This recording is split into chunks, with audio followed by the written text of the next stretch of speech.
Supreme court द्वारा police और सभी लॉ इन्फोर्समेंट एजेंसी को स्ट्रिक्टली कहा गया है कि जब भी किसी का अरेस्ट किया जाए तो उस वक्त में संवैधानिक तौर पर और साथ ही जितने अलग अलग प्रावधान है उसके तहत ही अरेस्ट किया जाए।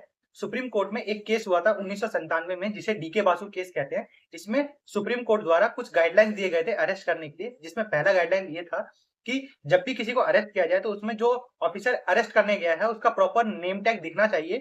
और साथ ही दूसरा गाइडलाइन ये था कि जब किसी को अरेस्ट किया जाए तो उस वक्त में एक मेमो प्रिपेयर किया जाए, मतलब एक पेपर होता है जिसमें कि लिखा होता है कि कब आपको अरेस्ट किया गया है, किसके द्वारा अरेस्ट किया गया है, कितने बजे अरेस्ट किया गया है, और साथ ही इसमें एक गवाह का सिग्नेचर भी होना चाहिए। और जब भी किसी को अरेस्ट कर लिया जाता है तो उसके बाद में उनके रिलेटिव और उनके फ्रेंड को इन्फॉर्म करना जरूरी होता है।